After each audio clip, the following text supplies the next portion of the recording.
Jangan lupa tolong di subscribe dan ketik loncengnya. Terima kasih.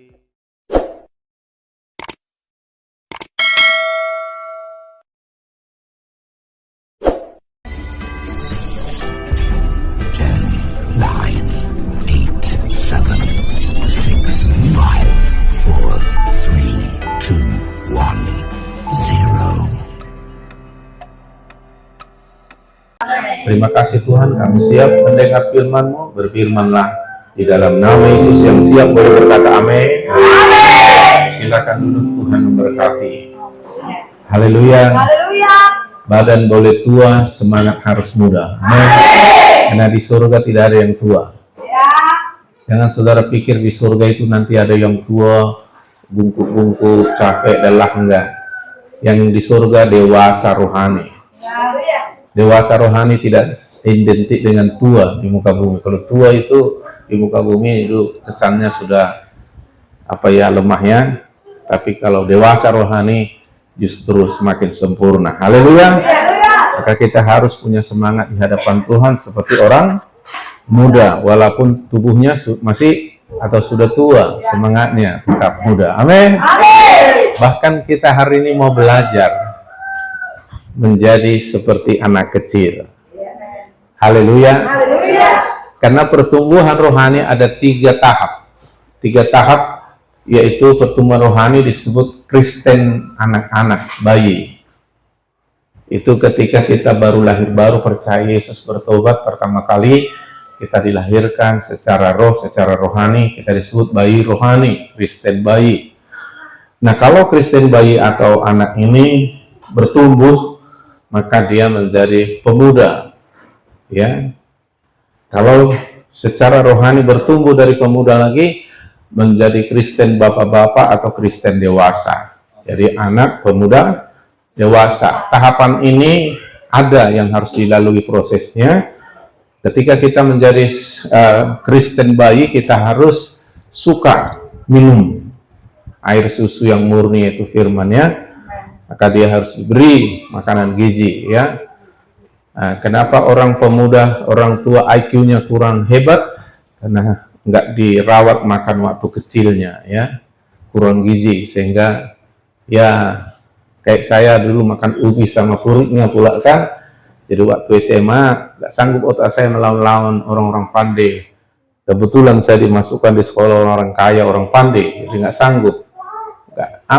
Otak itu nggak mampu karena makanannya kurang bergizi. Sedangkan orang Eropa, mereka makan yang bergizi, roti, daging, keju, dan sebagainya. Kalau kita, waduh, apalagi zaman penjajahan, ubi, ya, jagung, udah hebat itu kalau jagungnya.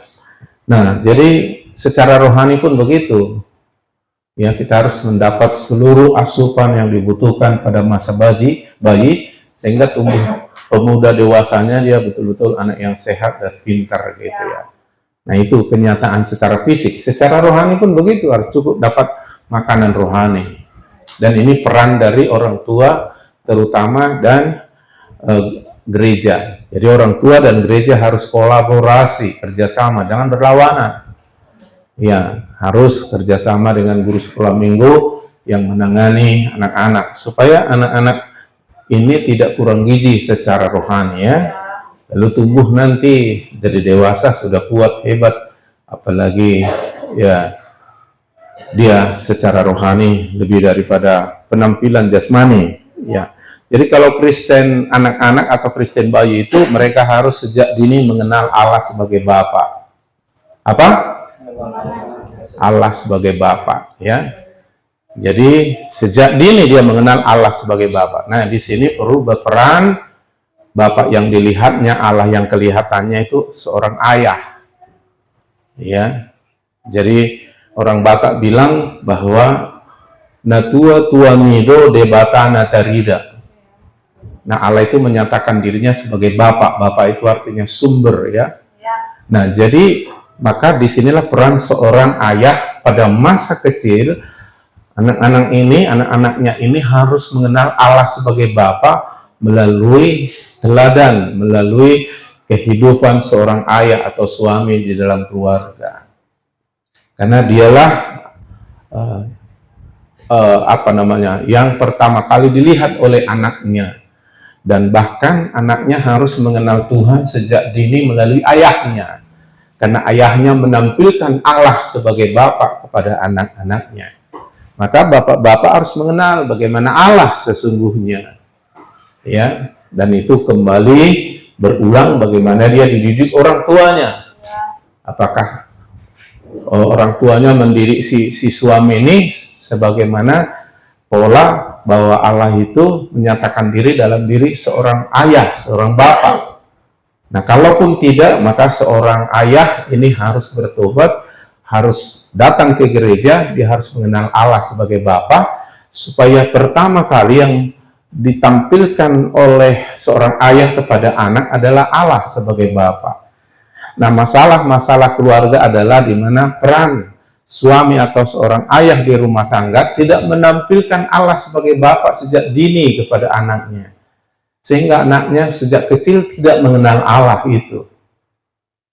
Itu sebabnya tadi saya ulangi lagi, debata natarida, dan tua mido debata natarida. Artinya orang tuamu, khususnya di sini bapak, ayah, adalah Allah yang kelihatan. Maka pertama kali begitu membuka mata, seharusnya si bapak atau si ayah memperkenalkan Allah melalui hidupnya, melalui perkataannya, melalui karakternya, melalui semua hal-hal rohani tentang siapa Allah itu sebagai bapak kepada anaknya. Nah, kalau tidak, makanya banyak anak-anak tidak bertobat karena tidak mengenal Allah. Artinya dia tidak bertumbuh. Sejak begitu lahir baru, seharusnya anak-anak sudah mengenal Allah sebagai Bapa. Nah, kalaupun tidak bisa hal itu terjadi karena ayahnya bertobat belakangan, maka harus kolaborasi orang tua dengan gereja, dalam hal ini guru sekolah minggu, untuk memperkenalkan di gereja Allah itu sebagai Bapa.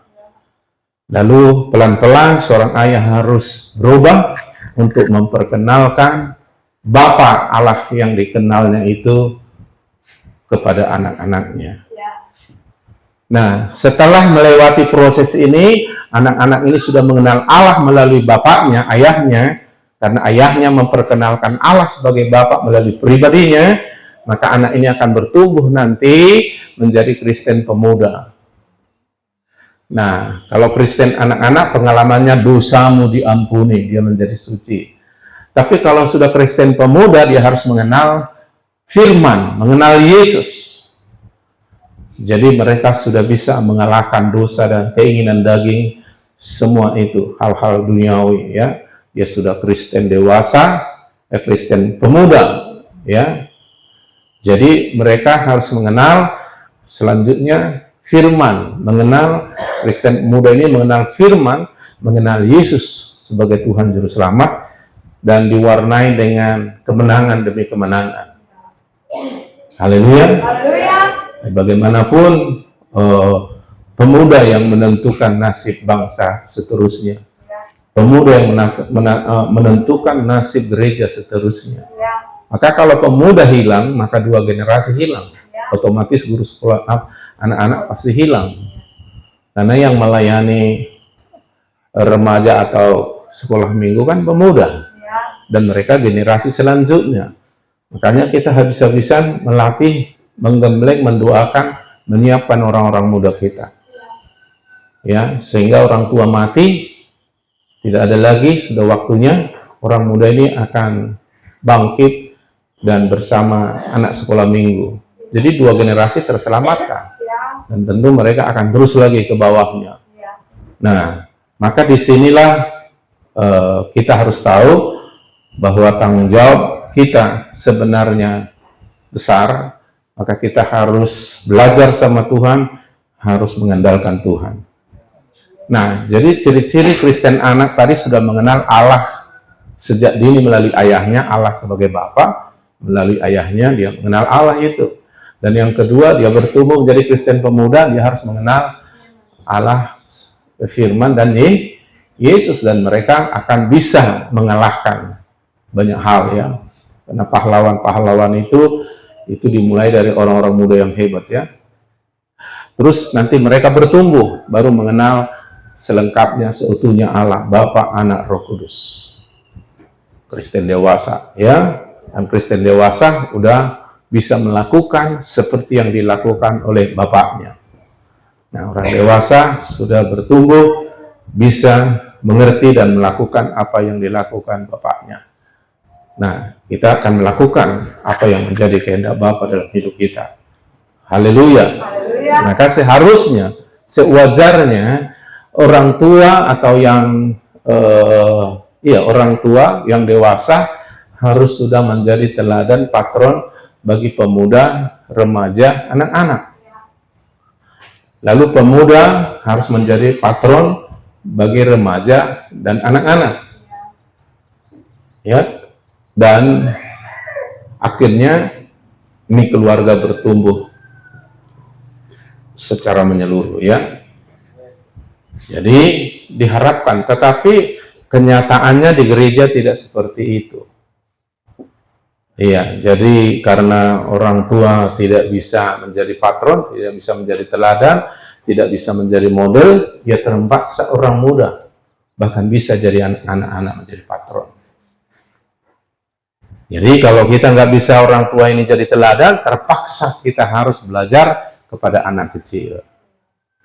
Kalau pemuda remaja tidak bisa menjadi patron contoh kepada anak-anak kecil, maka terpaksa kita harus belajar kepada anak kecil. Karena prosesnya tadi. Iya, maka judul khotbah saya hari ini menjadi seperti anak kecil. Haleluya. Jadi bolo bahasa Batak madoko mulak tidak dana. Mulak tidak dana. Memang nanti akhirnya kalau sudah tua, saudara enggak betul-betul sehat secara jiwa, rohani dan jasmani, ya memang secara fisik pun saudara mulak tidak dana. Iya kan? Iya. Makin kecil, ya kembali kelakuannya kayak anak kecil. Minta dilayani 100%. Ya, makanya cenderung kalau orang tua nggak bertumbuh rohaninya, nggak berubah secara kehidupan karena Tuhan, maka dia akan menjadi seperti anak kecil. Ada istilah orang Batak, lamar pepeng, mulak tidak dana, makin kecil. Kelakuannya, sifatnya, gayanya, karakternya menjadi anak kecil. Dan dia akhirnya dilayani 100%. Tanda kutip menjadi susah keturunannya. Kalau bayi sih masih ada gemas-gemasnya, walaupun dia kotoran diurusi masih ada gemas. Gitu kan. Tapi kalau orang tua yang tua jadi seperti anak kecil, banyak palaknya. Jadi kita harus bertumbuh secara rohani untuk bisa menghandle tubuh kita yang terbatas ini. Iya, itu sebabnya pada zaman-zaman dulu ada umur orang 969. Abraham umur 100 masih kuat. Umur 80 masih kayak orang muda. Joshua juga bilang begitu. Itu karena pengaruh rohaninya mengintervensi jiwa dan tubuhnya sehat. Musa masih bisa naik gunung yang tinggi, Gunung Sinai, setelah mendapat hukum Taurat, 10 hukum dari Allah selama 40 hari 40 malam dia bersama Allah, masih bisa turun gunung lagi. Dan 2 kali dia naik Gunung Sinai. Ya, usia 80. Gunung Sinai itu tinggi tuh, saudaraku. Ya, ada berapa kilometer tingginya itu, ya. Nah, usia 80 Musa masih kuat. Tapi Musa itu adalah memiliki kehidupan rohani yang hebat. Dia dang marpepeng, dang mulak tidak dana si Musa. Sampai umur 120 tahun, satu pun giginya nggak ada copot. Kenapa? Ini bukan secara manusiawi belajar, enggak. Ini betul-betul supranatural, karena begitu hebatnya Tuhan menguasai rohnya, jiwanya, tubuhnya. Sampai sanggup 40 hari, 40 malam tanpa direncanakan, bersama-sama Allah cakap di Gunung Sinai nggak makan. Saya yakin nggak tidur juga dia. Karena dia Bapak menceritakan semuanya, tentang dunia ini, siapa dulu diciptakannya, bagaimana menciptai. Makanya ditulisnya kitab Musa 1, 2 atau Kejadian, Keluaran, Imamat, Bilangan, Ulangan. Padahal itu Musa dengan Adam itu nggak tahu berapa juta tahun jaraknya itu. Nah, itu hebatnya. Jadi betul-betul karena pengaruh rohaninya. Maka Musa itu nggak dang marpepeng dan mulak tidak dana. Kuat dia. Ya kalau kita sudah 80, 90 udah hilang giginya kan, udah kembali kayak bayi kan, nggak ada gigi lagi. Kalaupun ada gigi palsu itu namanya udah palsu semua itu. Nah, jadi itu sebabnya kalau kita tertanam di bait Allah, katanya Mazmur 92, kita akan bertumbuh seperti pohon korma, kita akan tumbuh subur seperti pohon aras, sampai tua gemuk segar berbuah terus untuk menceritakan pengalamannya bahwa Tuhan itu benar. Firman itu benar-benar terjadi. Nah itu kalau kita tertanam di bait Allah, bertumbuh di pelataran secara rohani. Jadi terpaksa saya harus khotbahkan, karena kita belum bisa menjadi contoh kepada anak-anak, maka kita harus belajar sama anak-anak. Menjadi seperti anak kecil. Kenapa? Karena kita nggak mengenal Allah sebagai Bapa sejak kecil. Maksudnya menjadi seperti anak kecil apanya? Bukan badannya. Jadi kecil lagi. Bukan. Ini bicara hatinya. Bicara karakternya. Bicara sifatnya. Ya. Bahkan Yesus bilang Matius 18 ayat 2 sampai 3. Perhatikan ini, ya. Matius 18 ayat 2 sampai 3. Maka Yesus memanggil seorang anak kecil, dia panggil anak kecil balita, bayi 5 tahun, dan menempatkannya di tengah-tengah mereka lalu berkata, Aku berkata kepadamu, sesungguhnya jika kamu tidak bertobat dan menjadi seperti anak kecil ini, kamu tidak akan masuk ke dalam kerajaan surga. Jadi di sini dikatakan tidak masuk ke dalam kerajaan surga. Berarti tidak selamat. Hanya dalam kerajaan surga yang selamat. Di luar kerajaan surga, iblis yang bekerja. Mencuri, membunuh, membinasakan. Dan di luar kerajaan surga bukan Yesus Tuhannya, Rajanya. Tapi yang lain. Dan untuk itulah dikatakan sesungguhnya jika kamu tidak bertobat. Jadi bertobat, berbalik, mengaku kesalahannya pada Tuhan dan tinggalkan itu untuk kembali mentaati Tuhan. Bertobat itu artinya. Dan yang kedua, menjadi seperti anak kecil. Setelah bertobat harus menjadi seperti anak kecil. Hatinya, sifatnya, karakternya, khususnya di sini bicara hatinya, menjadi seperti anak kecil. Kalau tidak, nggak bisa masuk kerajaan surga. Kalau nggak masuk kerajaan surga, bukan Yesus Tuhannya, bukan Yesus penguasa hidupnya, tetapi dunia ini, iblis dan sebagainya.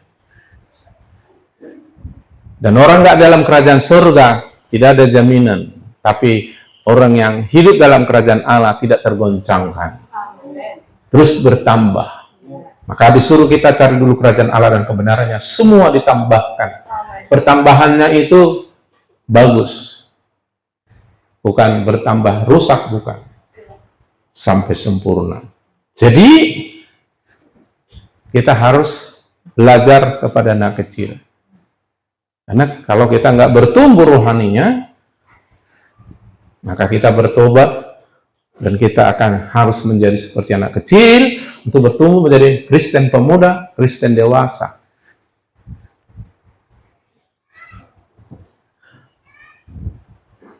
Jadi apa maksudnya menjadi seperti anak kecil? Karakternya, sifatnya, hatinya.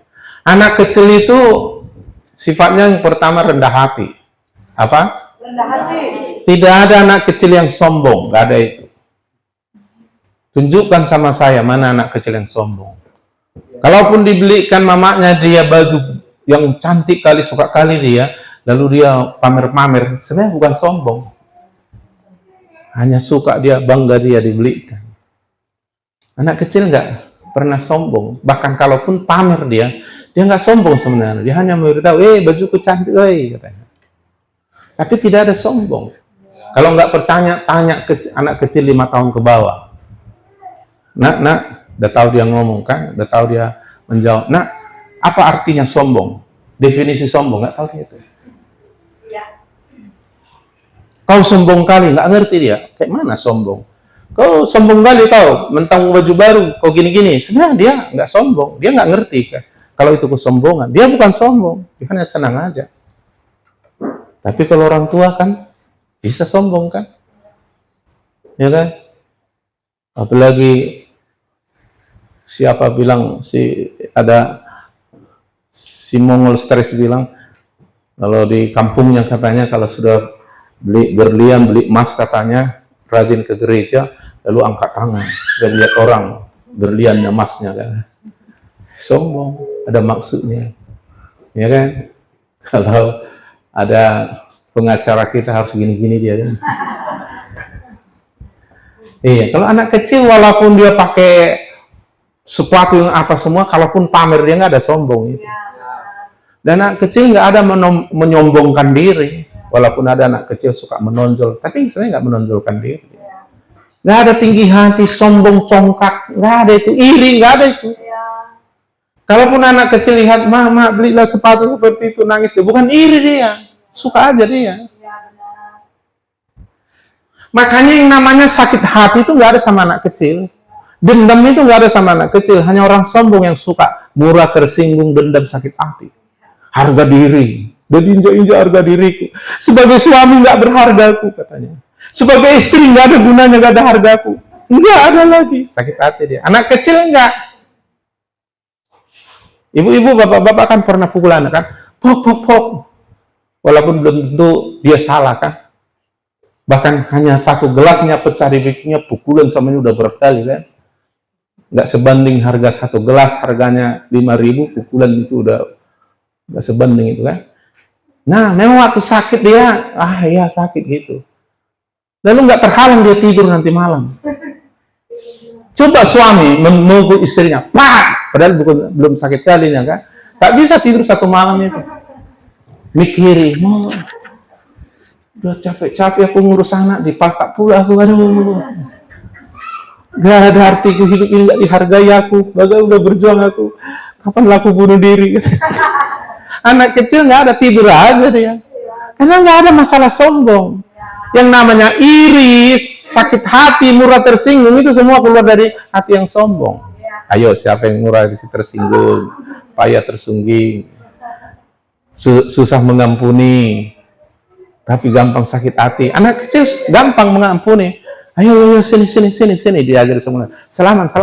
Ya salaman, udah. Sebenarnya nggak ada masalah di hatinya. Ya udah. Orang tuanya, jangan kawani dia, jangan, memang keluarga tak beres, kau kawani. Diajari anaknya dendam. Anak itu rendah hati, yang kedua tulus dan jujur. Yang ketiga, anak itu suci dan murni.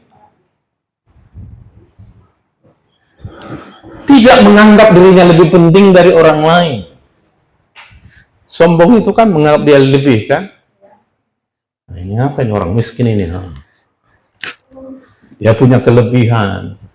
Kalau nggak dihormati, padahal dia punya kelebihan, wah tersinggung dia. Iya kan? Makanya kalau orang-orang sombong, kalau dia misalnya kaya, orang sombong bisa menyombongkan karena kekayaannya. Dia masuk ke gereja, nggak disambut penerima tamu karena serami tamu sibuk ngobrol-ngobrol kan? Tak apapun gunanya penerima tamu ini kan? Jadi nggak disalam dia. Pendetanya pun nggak senyum, nggak disuruh ke depan dia duduk. Wah, tersinggung dia. Saya orang kaya, dihormati di kampungku, sering banyak orang minta bantuan sama aku. Bahkan gereja ini pernah bikin proposal sama aku. Aku masuk gereja, nggak disambut, nggak disuruh di depan. Wah, ini gereja nggak benar ini. Nggak mau aku ke sini. Aku harus pergi ke gereja yang menyambut aku, membuat aku di depan, dikasih aku uang. Nah, semua orang harus permisi sama saya. Itu sombong. Ya kan? Atau dia mungkin sudah berpangkat Mungkin di kepala desa kan, ya di desa kepala desa lah bosnya. Datang nggak disenyumi, nggak dikasih silakan Pak, ini nggak dimintai pendapatnya. Wah, ini saya nih nggak dianggap lebih nih. Padahal saya kepala desa, saya kepala. Dia akan tersinggung, dia akan nggak damai sejahtera. Dia akan pilih gereja yang sangat menghormati dia. Nah itu dia. Padahal di mata Tuhan semua ini kita sama. Tuhan tidak lebih mengasihi karena dia camat, gubernur, presiden, orang kaya, orang pintar, cantik kali, ganteng kali. Enggak. Dia suka dengan orang yang sungguh hati kepadanya. Haleluya. Jadi anak kecil, orang dewasa sama harganya di mata Tuhan. Jangan kita menganggap mentang-mentang udah banyak kali pengalaman kita, satu kampung menghormati kita, sementara anak kita itu masih main di becet-becet, lalu kita bilang kita lebih berharga di mata Tuhan. Enggak juga. Malah di sini Yesus membawa anak kecil sebagai contoh. Kalau kamu nggak bertobat seperti anak kecil ini, nggak boleh kamu masuk kerajaan surga. Karena anak kecil itu rendah hati. Dan Tuhan bilang, Tuhan mengasihi orang yang rendah hati dan meninggikan orang rendah hati. Orang rendah hati akan bertumbuh, orang sombong akan jatuh. Itu sebabnya yang punya kesombongan bukan anak kecil, adalah pemuda, remaja, apalagi orang tua. Haleluya. Sudah umurnya 50 tahun ke atas, sensitif sekali, murah tersinggung. Nah itu, apalagi sudah 60 ke atas, wah, tak dihormati lagi aku. Dulu kami, selalu dipaksanya orang muda hidup seperti dia dulu. Mana bisa, zamannya udah beda itu. Makanya jangan bilang sama orang muda, remaja, dulu kami, kau hidup tahun 60-an, dulu kami jalan kaki. Jangan kau ajarkan dia jalan kaki zaman sekarang, ketinggalan zaman dia. Jadi jangan samakan pengalamanmu dulu dengan anak sekarang. Udah jauh itu. Dulu kita nggak kenal komputer, sekarang anak-anak udah kenal komputer. Dulu kami hanya pakai pitolot. Mana bisa? Tahu pitolot? Kalau dulu pensil, pitolot. Dulu kami jalan kaki berapa kilometer sekolah. Nggak bisa lagi. Haleluya. Makanya orang tua jangan memaksakan kehidupan zamannya kepada anak remaja. Maka kita harus belajar bagaimana hidup seorang pemuda, remaja, anak-anak supaya kita bisa adaptasi. Bukan mau akhirnya kita jadi gaya-gayaan kayak zaman sekarang gitu ya kan. Lalu rambut dikasih jabrik gitu. Bukan gitu. Ya, artinya kita tetap tua, tetapi kita harus memahami orang muda, anak-anak. Supaya kita bisa apa sama mereka, terkonek, atau bisa artinya apa namanya, toleransi kepada mereka. Gak bisa kita paksakan kayak celana kita zaman dulu. Saya masih sempat dulu celana kampak namanya. Sekarang suruh celana, nggak bagus sih celana, sempit kali di bawah. Harus pakai plastik kalau bikinnya. Nggak boleh celana kampak. Nanti aneh sendiri dia di zamannya ya. Tapi kebenaran harus sama. Amin. Di mata Tuhan sama, rendah hati itu harus sama. Malah orang tua banyak nggak rendah hati, tersinggung. Haleluya. Suruh pergi minta maaf, minta maaf lah. Nggak mau aku. Lebih bagus aku mati kalau harus ngomong. Oh iya. Merdomu di tanah rara. Berika ya. Tapi ini udah tua nih yang ngomong ini. Pentakosta pula ini kan. Kalau khotbah lagi belum ada masalah dia sakit hati, amin, amin, dia kentang amin. Disuruh minta maaf nggak bisa. Disuruh memaafkan apalagi. Nggak bisa ini. Enak aja dia katanya. Sekali dua kali memang bisa lah, 3 kali nggak boleh. Dia ada maaf. Ini ngeri kali. Ajaran Yesus bukan begitu. Murid tanya 7 kali kah? Enggak. 70 kali 7 kali. 70 pangkat 7 maksud. Kita 2 kali ya, 3 kali jangan coba. Tidak ada maaf. Mau ngeri kali ya. Lalu Tuhan bilang, karena kau tidak mengampuni hanya 2 kali, aku pun awas 3 kali. Tak bertuah ya akhirnya. Karena Tuhan hakim ya kan. Makanya jangan menghakimi supaya kau jangan dihakimi. Amin. Tugas kita mengasihi, mengampuni. Selain itu urusan dia dengan Tuhan, urusan kita dengan Tuhan. Amin. Jadi rendah hati. Tuhan suka, Tuhan mengasihi orang rendah hati, meninggikan orang yang rendah hati. Artinya bertumbuh dia. Anak kecil rendah hati. Coba lihat dulu anak kecil. Dia di Natal misalnya datang duduk dia di situ. Lalu datang panitia. Nah, sana. Enggak tersinggung dia itu. Terus mukanya cembut. Tak dihargai aku. Padahal aku anak siapa lah yang agak terkenal dia di gereja itu kan. Aku kan anak si anu, kok dibikin ke belakang aku. Lalu dia nggak mau senyum di belakang. Ngomel dia. Mak, panitia macam apa itu? Situ guru dibikin ke belakang pula katanya. Nggak ada itu sama anak. Nah, sana. Iya. Tidak ada, nggak ada itu pikir-pikir macam-macam itu. Coba kita, tolong Pak Simbulun di belakangnya. Oh, apa maksudnya? Saya kan sudah orang tua, kok digitui? Nggak betul ini gereja. Maka anak kecil nggak berpikir seperti itu. Makanya nggak protes dia. Kenapa Kak? Kenapa Om? Aku disuruh ke belakang. Apa? Coba kasih penjelasan. Nggak apa-apa itu. Iya kan? Aku harus ngerti Om. Apa itu maksudnya? Kok ke belakang aku? Nggak ada itu. Ya tante, ya kakak, kata pindah aja di ke belakang duduk. Coba kita digitui. Bu, jangan coba pindah gereja langsung. Aduh, gara-gara dari depan pindah ke belakang pindah gereja. Memang dia datang ke gereja untuk minta dihormati. Jadi urusan pribadi, bukan mau cari Tuhan, cari firman, meninggikan Tuhan, apa kehendak Tuhan, supaya masuk surga dan hidup berkelimpahan. Enggak itu tujuannya. Makanya luruskan tujuan kita. Jadi kalau hanya maaf gara-gara silet panitia Natal nggak kasih kado sama anakmu, langsung pindah gereja itu udah nampak kali itu. Tujuan dia ke gereja bukan cari Tuhan. Maaf. Jangan kita jatuh hanya gara-gara sepele-sepele itu. Sakit hati lah. Tak ada pula obat sakit hati kan? Dokter mana itu? Ibu berusian turi, dokter spesialis sakit hati. Enggak ada. Harus berurusan sama Tuhan. Itu pun harus rendah hati. Kalau enggak ditolaknya. Lalu Tuhan bilang, oke, siapa yang menyakitimu? Si Anu. Oke, maafkan dia. Enggak mau. Karena kau enggak mau, maka kau tidak diampuni. Habis lagi kita. Upah dosa mau. Datang lagi, bisa dikeroyok lagi kita. Padahal kita datang ke gereja. Karena kita nggak mau mencari kehendak. Jadi Tuhan mau kita rendah hati. Bahkan Yesus bilang, belajarlah kepada aku, karena aku lemah lembut, rendah hati. Yesus nggak bergumul waktu dia datang menjadi manusia, mengosongkan diri jadi pelayan. Jadi hamba, melayani. Dan dia tidak terpaksa bergumul berdoa, Bapak, tolonglah beri aku kekuatan batin hati, karena aku akan mencuci kaki murid-muridku yang kotor itu. Nggak ada bergumul dia itu. Iya kan? Nggak ada bergumul dia.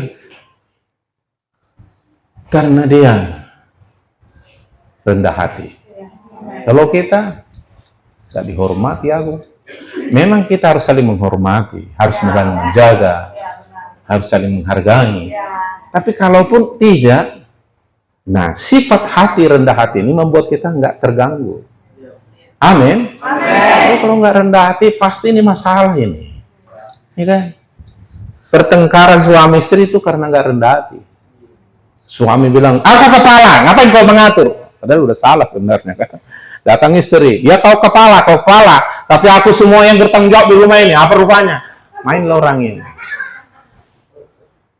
Berantamlah terus. Hanya karena sombong, suami kepala, istri terlalu banyak berperan di rumah. Kalau bukan gara-gara aku, mana bisa sekolah anakmu? Kepala kau bilang, datang suami, aku kepala, harus tunduk kata firman. Itu kata firman, oke, kata firman. Kau pakai ayat, aku pakai ayat. Ayo marsiayatan kita katanya. Firman juga bilang, kasihilah istrimu. Mana kau mengasihi? Enak aja kau tunduk-tunduk, kau nggak mengasihi. Mulai marsiayatan malah lagi. Luka-luka lah mereka. Marsiayatan kan? Karena sombong, pakai ayat firman. Lalu tuduh kawannya, kenapa kau nggak hormat sama saya? Datang, kenapa kau nggak mengasihi? Wah, mulai tuntut menuntut. Sebenarnya itu keluar dari hati yang sombong. Anak kecil enggak. Haleluya. Maka kita harus belajar dulu.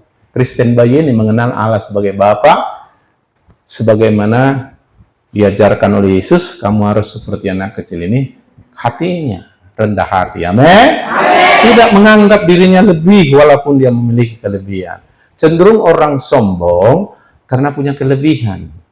Lebih cantik, lebih berperan, lebih banyak berkorban, lebih banyak uang, lebih pintar, lebih ganteng, lebih terkenal, dan sebagainya. Seringkali kita jadi sombong, ya kan? Nah, memang ada juga orang miskin sombong. Tahu cara orang miskin sombong? Murah tersinggung. Benda pebos itu juga. Nah, itu sombong juga itu, sakit hati dia. Sok kali dia karena miskin, kan? Ada sok kali sombong. Baru caranya orang miskin sombong adalah bergaya kaya. Itu sombong juga. Ya kan, dilihatnya istri kawannya pakai baju kebayang cantik, tapi boy, marutang na dia. Supaya dia bisa seperti orang kaya. Sepatunya harga 550.000. Kalau orang kaya punya sepatu 2 juta, nggak apa-apa. Orang pun bilang, iyalah orang kaya. Malah kalau orang kaya, kayak orang miskin, makin kagum orang. Tapi orang miskin bergaya orang kaya, aman. Ya, makanya itu juga kesombongan. Ya, kesombongan. Udah jelek sok cantik, itu sombong. Ada enggak itu? Dia lewatkan, jangan difoto aku, jangan difoto. So artis. Orang bilang siapa yang mau foto kamu? Itu orang jelek, sok cantik. Kalau orang cantik nggak pernah sok cantik, karena dia sadar dia cantik. Yang nggak sadar adalah orang jelek. Makanya orang sombong ini serba salah ini. Haleluya. Ada lagi secara rohani, sombong rohani. Dia masih sintua tapi sok pendeta. Ada ditanya, yang pendetanya kamu? Iya pendeta, tapi bukan pendeta dia. Nah itu juga sombong rohani itu. Sok rohani, ya kan? Padahal bukan rohani. Jadi banyak cara orang mengekspresikan kesombongan. Pendeta pun bisa sombong. Iya, karena sudah pengalaman, udah banyak gereja, udah terkenal, sombong. Ya kan? Diundang, Pak, tolong dulu khotbah Natal di persekutuan kami. Persekutuannya ini mungkin jumlahnya hanya 50 orang. Gak level lah. Lalu undang aku kan pendeta Bungor, pendeta terkenal. Harus minimal 500 orang. Ini 50 enggak. Maaf ya, aku kebetulan ada undangan keluar katanya. Ada itu sombong. Jadi banyak, makanya sombong ini mau siapapun, mau raja, mau apa dia, bahkan orang miskin pun boleh sombong. Karena dia nggak hidup seperti apa adanya. Lain di bibir, lain di hati. Ada udang di balik batu. Gak ada di sini sombongnya. Kalau sempat ada bertobat hari ini, kita menjadi seperti anak. Maksudnya apa? Rendah hati. Orang rendah hati dikasihi, ditinggikan, nggak jatuh. Apa mau jatuh? Jelek. Kalau kita memang jelek, ngapain susah? Enggak, bukan jelek aku, stres kau. Memang kau jelek, kenapa? Ya, iya kan? Kalau dibilang kau cantik aslinya, dibilang kau jelek katanya. Padahal kau aslinya cantik. Iya salah bilang dia, nggak tahu dia. Mungkin matanya udah nggak normal itu. Begitu cantik gantengnya bilang aku jelek. Biasa aja. Jadi nilai aja pendapat orang itu. Kalau tepat, ya nggak apa-apa. Memang itulah saya kan. Kalau nggak tepat, dia salah nilai. Nggak usah pala gusar, nggak usah pala panas. Iya kan? Haleluya.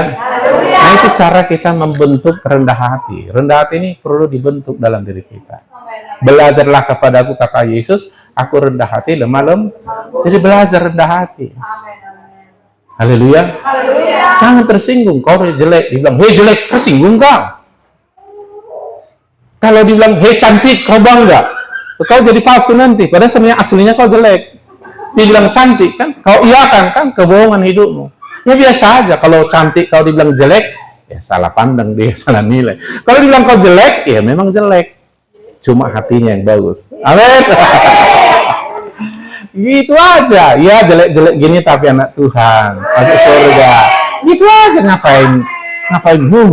Masuk dibilang aku Pak jelek, menghina aku Pak. Pak, kan aku cantik Pak. Datang bapaknya agak munafik dia. Ya, anakku cantik kali.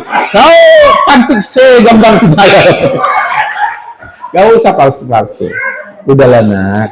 Walaupun kau nggak cantik seperti bintang film itu, di hati Bapak kau orang yang cantik. Apalagi hatimu, kau kan anak Tuhan. Kau cantik di mata Tuhan. Amin. Kecantikan itu nak, itu relatif. Mulai bahasa apa lah kan? Cantik itu relatif, bukan wajahnya, tapi kehidupannya. Wah, itu lebih penting. Cantik hatinya daripada wajahnya. Kan gitu. Jadi jangan komplain. Iya, siapa yang bilang itu? Siapa Pak? Wah, gak usah. Positif aja kita semua. Amin. Anak kecil itu tulus dan jujur. Tidak munafik. Tidak ngerti bohong. Tidak pernah merencanakan jahat dan kebohongan. Jangan kayak yang ibu-ibu yang berondok itu. Ada tukang kredit datang, diajari anaknya. Kalau ada nanti nanya, Mama di mana mamamu, katanya, bilang Mama nggak ada di rumah. Mama kan ini, bilang aja Mama nggak ada di rumah. Lucu Mama ini. Ini pun Mama bilang nggak ada. Aku bilang gini, Bang Pak tidak ada di rumah. Polos saja dia, jujur aja. Ya. Main lagi dia. Datang tukang kredit ini, Bu, nggak ada. Dijawab. Coba lihat anaknya di rumah main-main. Nak, ada ibu enggak di rumah? Kata Mama tadi dia enggak ada di rumah. Yang benar ini nak, ada enggak Mama di rumah? Aku ada penting. Tadi kata Mama, enggak ada dia di rumah. Jadi ada Mama di rumah. Ih, abang ini lucu kali. Kata Mama tadi enggak ada dia di rumah. Siapa yang bohong di sini? Mamanya atau anaknya? Anaknya jujur walaupun mengatakan kebohongan mamanya. Anaknya jujur. Karena anak itu nggak bisa munafik, manipulasi apa yang dipikirannya, lain di bibirnya. Enggak. Orang dewasa gitu. Ya kan? Cuk karena kau nasi goreng jol mah kita kompak. Ya kan? Kalau aslinya nggak kompak kan? Kan gitunya ibu-ibu Batak kalau ke pesta kan? Apalagi dia tulang kan posisi hula-hula kan, kompak lah itu kan. Di rumah nggak pernah kompak. Dia bertemu tangan di papa, ini bertemu kan di rumah. Sakko kan. Oh lo bahasa di pesta nak kini saya neng lekot tuh wow. Anu ho, beli jual bungku.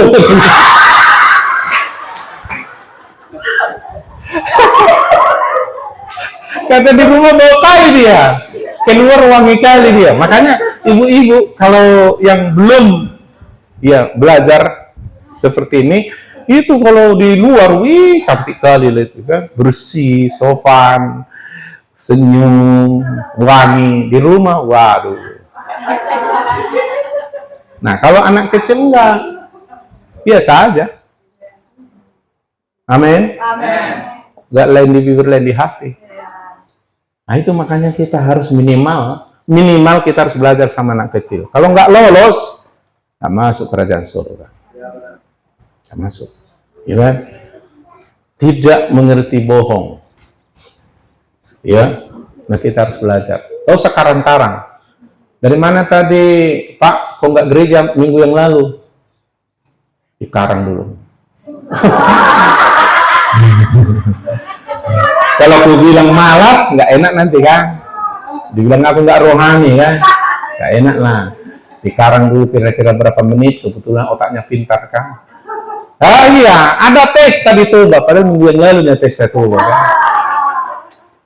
Pandai dia, bisuk dia tapi tidak jujur. Harus cerdik tapi tulus. Ya, kita belajar anak kecil. Makanya anak kecil, aduh, pokoknya enak lah. Makanya kita disuruh mengikut Tuhan, di hadapan Tuhan, berurusan dengan Tuhan harus seperti anak kecil. Kalau berhadapan dengan bupatinya kita bisa kayak kepala desa, kayak camat. Kalau sama Tuhan harus seperti anak kecil. Kalau nggak bisa, bertobat harus belajar sama anak kecil. Anak kecil itu suci, murni, bersih. Kalaupun dia dosa, dia bukan karena perbuatannya, dosa warisan. Nah, sejak di kandungan, aku dikandung dalam dosa kesalahan ibu. Iya kan? Sehingga ketika dia bertumbuh, dia diajari oleh banyak hal, sehingga dia terkontaminasi dari berbuat dosa. Pada dasarnya, anak kecil itu seperti kertas bersih, apa yang ditulis, itulah itu. Apa yang digambar, itulah itu. Begitulah hidup anak kecil. Makanya Tuhan marah sekali melihat orang kalau sempat menyesatkan anak kecil. Kalau kamu sesatkan salah satu dari anak ini, saking marahnya Tuhan, diambil tali, diambil batu yang berat, diikat tali itu, dinongnong dia. Tahu dinongnong? Dijatuhkan ke laut, hanyut. Jago berenang dia pasti hanyut. Ikat ke lehernya batu, tali. Bahkan dia marah ketika ada anak kecil mau mendekati Yesus. Bahkan murid-murid pun sepele lihat anak. Dia marah, biarkan anak-anak itu datang padaku. Dan muncul ayat ini. Sebab orang seperti itulah yang punya kerajaan surga. Kalau kamu tidak bertobat dan seperti anak kecil, kamu tidak masuk kerajaan surga. Ayo kita punya hati seperti itu. Kita orang tua, pemuda, remaja banyak masalah di hati. Haleluya. Makanya kita banyak kali. Alkitab bilang Mazmur 107 ayat 17, sakit itu disebabkan bukan kuman-kuman, virus, apa semua, enggak sebenarnya itu. Tetapi disebabkan dosa kesalahan. Anak kecil tidak punya itu. Kalaupun anak kecil sakit itu karena dosa warisan, bukan dosanya, atau kesalahan orang tuanya merawat. Dia masuk angin karena kurang dirawat, akhirnya sakit. Terkilir karena kurang diperhatikan, demam, sakit. Salah dikasih makan, akhirnya sakit. Kurang gizi, akhirnya lemas-lemas, murah terserang penyakit. Jadi kesalahan orang tuanya. Kalau bisa kita didik mereka semestinya, anak itu sakitnya hanya itu, masuk angin, terkilir, salah makan, itu aja yang sakitnya itu. Nggak ada pernah sakit ditemukan anak 5 tahun kena stroke. Karena sudah 5 hari dia dimarah bapaknya, mamanya, stres dia, sehingga dia stroke, nggak makan 3 hari. Nggak ada itu. Ditemukan anak-anak kena gula darah, nggak ada itu. Kena asam urat, kolesterol, nggak ada itu. Nggak ada itu. Ada nggak? Lalu difoto dia, tiba-tiba anak itu nggak mau sekolah minggu, duduk dia di pojokan sana, duduk sampai pangku tangan. Lalu ditanya guru sekolah minggu, kenapa nak kau sedih? Hari Senin yang lalu Pak, gara-gara aku minta sama bapakku jajan, terus ditamparkan aku. Sakit hati aku Pak. Tante, sakit hati aku. Terluka hati yang di tante. Gak ada itu. Enak aja dia malam tidur ngorok dia kalau bisa ngorok. Enggak ada itu. Kalau orang tua, coba makan tidur tak tidur dia. Aduh. Bahkan orang-orang saking cintanya sama seseorang sampai disakiti pun dia cinta, dia tetap. Makanya lagunya apa yang model cinta tapi disakiti gitu kan? Iya kan banyak gitu kan? Padahal sebenarnya cintanya palsu itu. Mana mungkin kasih menyakiti kan? Tapi cinta palsu lah kan? Karena dia tidak murni, suci, bersih. Kalau anak kecil itu suci, tapi perhatikan urutannya. Anak kecil sebenarnya kalau nggak kesalahan kita orang tua, anak kecil nggak bisa sakit. Karena anak kecil itu bersih, suci, murni, nggak pernah sakit hati, sakit jiwa, pikiran, stres, kubah mikirin, nggak ada itu, ya kan? Kalau nggak ada makanan, lapar, nangis aja dia. Itu ajanya, itu tanda dia berbicara. Aku lapar, kasih makan. Nggak pandai dia ngomong, ya kan? Nggak pernah dia urusan sakit hati, tersinggung, nggak ada itu, ya. Maka anak kecil sebenarnya nggak bisa sakit kalau nggak kesalahan orang tuanya dalam hal merawat, ya kan? Maka suci itu bersih itu sehat itu kuat itu menang itu karena berhasil. Penyakit, kesusahan hanya karena kesalahan dan dosa. Jadi kalau kita udah sehat seperti anak kecil, bertumbuhlah kita jadi orang muda yang kuat, mengalahkan dosa, bisa diandalkan untuk berperang. Jadi orang tua, Kristen dewasa, sudah melakukan semua yang dilakukan bapaknya. Maka kita bisa mengerjakan apa yang dikerjakan oleh Yesus. Dan Yesus bilang, jika kamu percaya, kamu juga bisa mengerjakannya. Kalau sudah bertumbuh. Tapi bertumbuh mulai dari anak. Kita harus punya sifat seperti anak kecil, menjadi remaja, menjadi dewasa. Makanya di gereja jadi terbalik-balik semua. Ya kan? Nah, saya mau cerita dulu. Karena secara rohani dan jasmani itu dua hal yang berbeda. Jadi tidak bisa kita rumuskan kalau sudah tua jasmaninya berarti dewasa rohaninya. Belum tentu. Ya kan? Kalau sudah hebat pengetahuannya, Alkitabnya, dan sudah pengalaman dia dalam hal melayani, sudah dewasa rohani, belum tentu juga.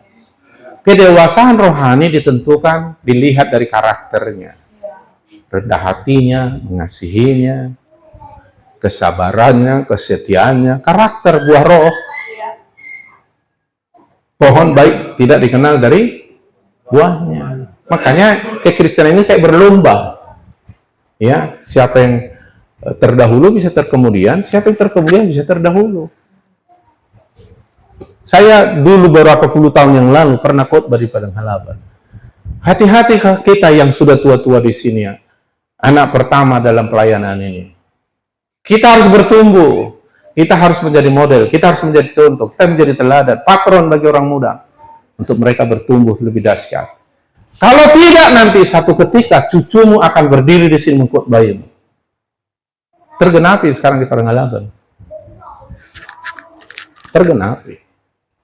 Kenapa? Karena ukuran kerohanian tidak dilihat dari lamanya jadi Kristen, berapa jumlahnya. Tapi bagaimana dia bertumbuh dari bayi rohani menjadi pemuda, menjadi dewasa. Sehingga dia menjadi patron bagi pemuda dan anak-anak. Kalau enggak, disuruh bertobat menjadi seperti anak kecil. Kalau enggak mau, enggak masuk kerajaan surga. Lalu ngapain kita ke gereja kalau toh masuk neraka? Haleluya. Kan tujuan akhir kita ke surga, ya kan? Tapi sebelum di surga, Tuhan membuktikan janjinya supaya kita bisa menikmati kehidupan ini dan sekaligus menjadi saksi. Itunya. Makanya luruskan motivasi kita datang ke gereja. Ya, mana tahu nanti di Natal kamu aku nggak hadir di sini. Silap guru sekolah minggu kasih di dia. Jangan terus pindah gereja ya.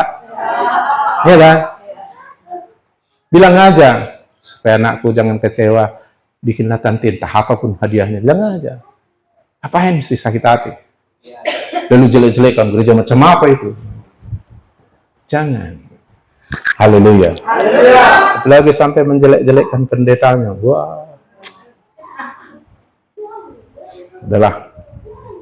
Dialah itu ya. Ya, jadi mari kita lakukan ini. Ya, supaya kita bertumbuh.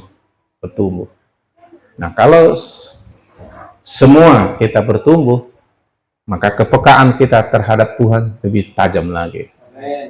Maka kita semakin kuat. Kalau anak kecil paling bisa mengangkat kayak gini beban. Tapi kalau kita udah bertumbuh dewasa, bisa 100 kilo. Ada yang bisa mengangkat 300 kilo baru begitu.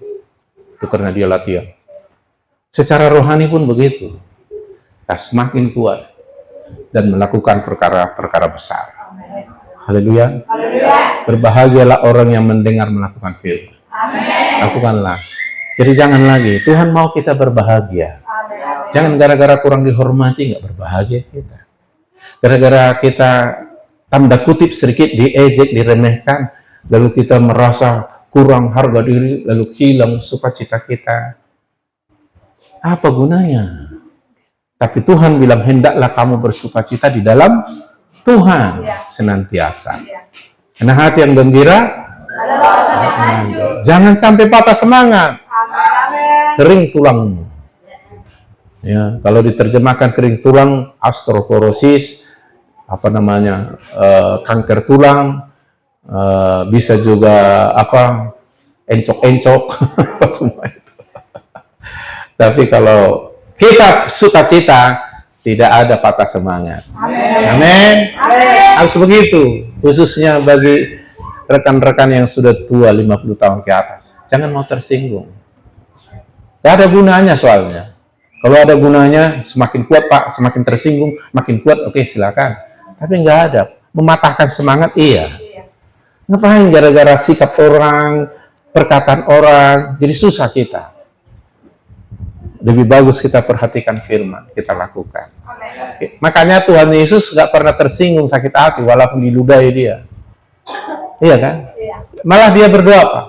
Ampunilah kesalahan mereka, karena mereka tidak tahu apa yang mereka perbuat. Ya nggak sadarnya dia. Hei jelek, padahal dia lebih jelek sebenarnya. Hei jelek, iya kan? Jadi biasanya yang menuduh itu jauh lebih parah dari yang dituduhnya. Tiga sama dia kan? Tuhan saksi, dituduhnya. Hei, kamu orang berdosa. Aha. Dia 3 kali.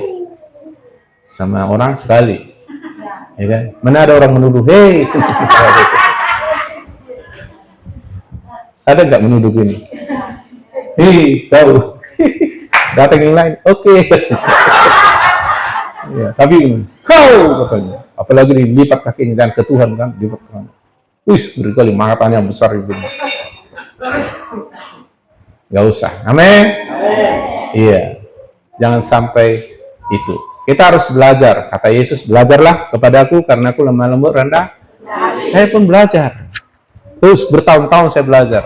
Dalam pelayanan ini udah cukuplah hinaan, fitnah. Bahkan jangan saudara takut. Jangan bilang, kalau orang lain yang menghina saya nggak apa-apa Pak. Ini orang dekat Pak Bu. Bisa aja. Ya kemungkinan dari manapun, bisa dari istri, dari orang tua, dari mana, dari jemaat. Nah, nggak usah. Bukan masalah dari siapa. Masalahnya kita bisa nggak menghadapinya. Hadapi dengan cara yang benar, maka semua itu menjadi kebaikan bagimu. Masalah itu tidak menjadi masalah, asal engkau tidak bermasalah. Kalaupun kau harus berhadapan dengan masalah, hadapilah dengan cara yang benar, karena masalah itu tidak masalah, dan engkau akan menjadi lebih baik. Nah, kalau kita benarlah berkata Allah bekerja dalam segala sesuatu mendatangkan kebaikan bagi orang yang mengasihi kita. Kalau kita salah dituduh, gak usah sakit hati. Diam-diam kita bertobat. Dan orang yang menuduh itu, yang salah sangka itu akan berurusan dengan Tuhan. Amin. Kalau yang dituduhkan sama kita nggak benar, berarti dia salah mengerti, salah nilai. Gak usah sakit hati. Jelek katanya, padahal kita cantik. Nggak tahu dia cantik. Malah sudah ditawari aku cover di majalah Tempo kan. Kok dibilangnya aku jelek? Berarti nggak tahu. Mungkin pandangannya udah silap itu gitu aja. Terus apalah sakit hati kau, aku cantik dibilang jelek. Beri kali gitu. Kau cari temanmu bergosip. Ayo kita bergosip dulu yuk. Ada si anu bilangnya aku jelek. Datang si tukang gosip ini. Kau cantik, kau yang tercantik di Gambangan. Ayo kita serbu. Gak usah pala ya. Kalau tuduhannya benar, bertobat kita akan berubah. Kalau tuduhannya nggak salah, berarti salah pandang, salah lihat ya. Haleluya. Karena masalah tidak menjadi masalah. Asal kita tidak bermasalah. Kalaupun kita bermasalah, hadapi dengan cara yang benar, masalah itu mendatangkan kebaikan. Memang membilangnya gampang, prakteknya nanti. Tapi kalau kau praktekkan, kau berbahagia. Karena berbahagialah orang mendengar, melakukan, apalagi menjadi seperti anak kecil. Ayo berubah, bertobat, jadi seperti kecil, tidurmu enak. Kau nggak percaya, fotolah anakmu 5 tahun ke bawah pas tidur. Gak ada mukanya tegam ini. Coba foto lah orang punya masalah. Bapak-bapak, ambil handphone. Kalau lagi bermasalah istrimu, foto lah mukanya waktu tidur. Ngeri kali itu. Foto lah suami. Ngeri itu. Kalau anak kecil, foto lah. Kalau senyum dia, enak dia. Amin. Dia tidur aja pun nggak bisa lagi, dia ngapain? Salah satu berkat yang dikasih Tuhan waktu tidur. Amin. Yang kedua makan enak. Yang ketiga badan sehat. Iya. Baru yang paling besar lagi sukacita dari Tuhan. Dan itu akibat langsung melakukan firman. Di mana ada kebenaran, kamu udah damai sejahtera. Nah, walaupun lompat kucing ditabraknya telur yang baru kita goreng berapa kali kita, nggak pala marah-marah kita. Puting betul doh puting katanya. Mak, masakan dulu, telurku udah ditabrak kucing ini jatuh gitu. Coba nggak ada damai sejahtera. Walaupun baru beri jadi ya. Aslinya nampak. Aslinya tuh aslinya ada kata. Berdiri rambutnya, berasap. Lalu suaminya heran, hah? Baru beri aku tadi.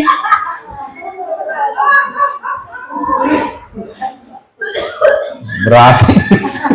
Untung tak terbakar, masih berasap. Belum pala harus disiram kan? Nah, nggak boleh gitu. Amin. Sehat kita rohani, jasmani, panjang umur sampai tua, sehat terus sampai mati. Jadi jangan bikin banyak masalah. Ya, kalaupun berhadapan dengan masalah, nggak apa-apa asal kita tidak bermasalah. Hadapi aja dengan cara yang benar. Maka belajar firman. Masalah itu mendatangkan kebaikan. Si Yusuf tidak ada masalah. Dibikin masalah sama dia. Dicurangi karena iri abang-abangnya, karena dia gara-gara baiknya dia dikasih bapaknya jubah maha indah. Dia polosnya terima. Ditanya bapak abang-abangnya, kok cantik kali bajumu? Ini dikasih bapak, iri dia. Nah, ini bahaya ini. Ayo kita bunuh dia. Ya, orang iri akan membunuh dengan kata-kata, dengan tindakan, dengan banyak hal. Akhirnya Tuhan bilang enggak, dia enggak mati. Orang benar akan tumbuh seperti pohon aras. Amin. Akan tumbuh subur seperti pohon korma. Akhirnya dijual jadi budak, difitnah dia karena tidak mau berzina sama istri Potifar, masukkan ke penjara seumur hidup. Tapi dia terus saja damai sejahtera, nggak bikin ulah dia, hidup dalam kebenaran, terberkati di penjara. Malah dipakai Tuhan, dia bernubuat sama teman-temannya yang bekas kena masalah hukum sehingga di penjara. Akhirnya dia terorbit namanya. Akhirnya dia menjadi Perdana Menteri. Malah menyelamatkan dari kelaparan Mesir dan Israel.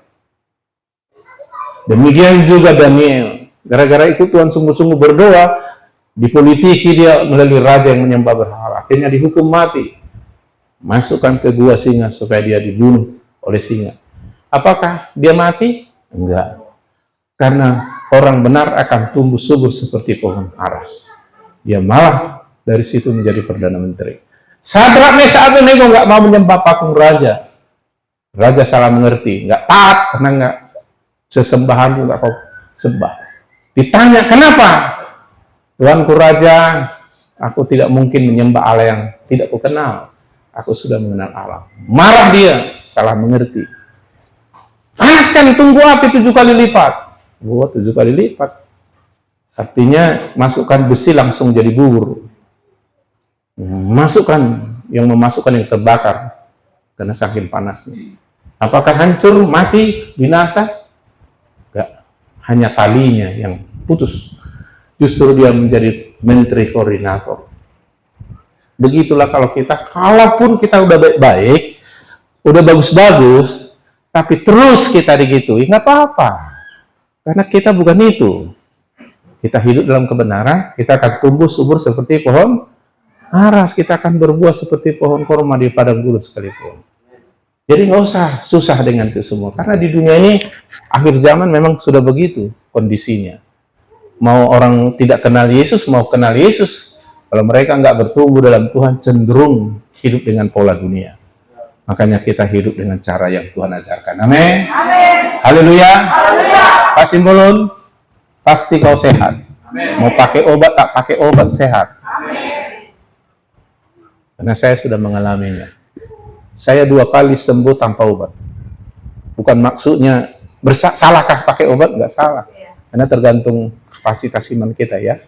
Gak apa-apa, saya jangan kedukun lah ya. Gak apa-apa. Nah, malah Tuhan bilang, bisa kau lakukan seperti yang kulakukan. Makanya kita bertumbuh. Amin. Mari kita berdoa.